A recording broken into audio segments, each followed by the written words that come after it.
gentlemen, boys and girls, cardaholics of all ages, welcome back to Big House Cards, and thank you so much for watching. On today's Talkin' Cards, something very interesting happened with a recent Topps release.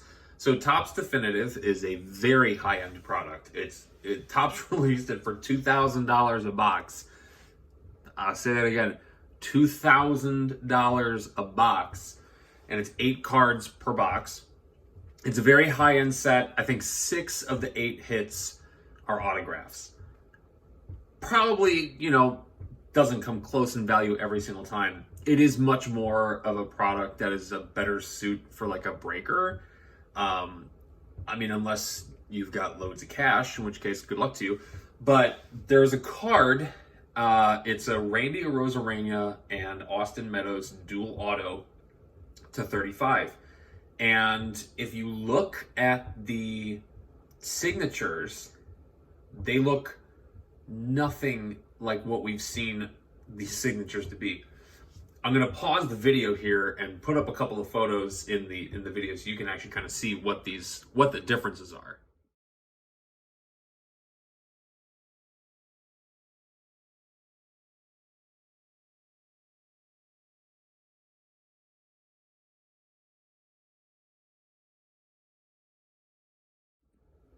So as you saw, the signatures look drastically different. I mean, somebody tried showing a Randy Arozarena signed ball that has that kind of signature attached to it, but I've never seen Austin Meadows sign like that. Maybe Arozarena signed like that one time, but again, he usually has like the little smiley face next to his signature. And the obvious conclusion that a lot of people came to on Twitter was that these were not actually signed by these players. They was signed by somebody else. If you look at the handwriting, it kind of looks like Brendan McKay. I've got a Brendan McKay signature, and I can kind of see how that handwriting is there. But regardless, the basic conclusion that people have come to is that Topps sold people fake autographs. Now, yeah, I think that these autographs are not actually of the same people, and there have been plenty of past stories of athletes who have, for lack of better terms, gone against the signing contract and have not signed their cards as they pledged to do in their contract. For example, Dak Prescott, Cowboys quarterback, actually used a machine to sign a lot of his Prism rookie autographs. Luka Doncic is famous, or infamous, I guess, for having his mom sign some of his stuff. So there's been examples of this in the hobby before, but this seems pretty big. A lot of the past forgeries have seemed to be Panini. I haven't seen a whole lot of stuff like that happen with Topps, but now what this does is, not on everybody, but it almost tends to call into question the authenticity of a lot of Topps stuff. Again, that's not going to happen with everybody, but if it's this easy to sneak a fake autograph into a high-end product like that, what are the chances that we have fake autographs everywhere else?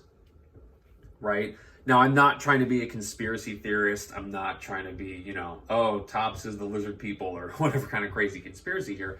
But it's not a great look on Topps and Fanatics that this happened. Like, there's an authenticity guarantee on the back of the card that says these signatures are authentic as witnessed by Topps representatives. And now, that language is very interesting because that's not necessarily true.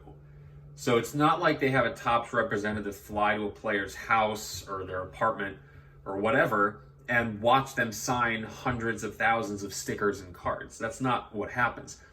Phil Hughes, if you don't know Phil's polls, he actually made a video. He signed for 2020 Topps Archives, I believe it was, as a fan favorites autograph. And apparently what he did was he signed a couple on the channel, and we saw him do it, but then the rest of them, I believe he had his wife certify that everything that he signed was authentic.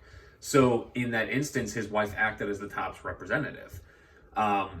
So it's interesting to note that they say the Topps representatives guarantee the authenticity. Well, I want to know who the representative was for this Meadows Arozarena dual auto thing, because that was not signed by them. And there's not like it's just one. There's like a few of them going around. These are not authentic signatures. So I almost fear that Topps is about to get itself in a bit of legal trouble with this. Perhaps we're all blowing it out of proportion, but I think the premise still stands. When we're opening up a pack or a box, and especially a $2,000 box, we deserve to have authentic autographs. We do not deserve to have somebody, fake sign it, whether it be a joke or trying to be serious or getting paid to do it by the player. We deserve real autographs. That's what we're advertised. That's what we're pretty much guaranteed by Topps and Panini. I think we need to do a little bit better job of policing how we're actually getting players to sign things. Now, that of course can create issues. What if a player just decides to not sign? That happened with CD Lamb and Leaf.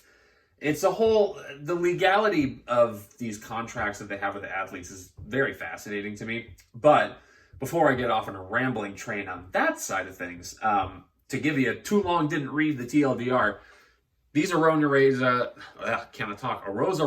and Austin Meadows autographs are clearly not signed by them. Somebody else did it. And Topps is in a whole lot of hot water. And this just creates a little bit of doubt in our minds. Are we actually being sold what is supposed to be advertised? Question of the day. But let me know your thoughts on this. Thank you guys so much for watching. Please leave a like, subscribe, hit that notification bell so you don't miss any content. And until next time, bye-bye.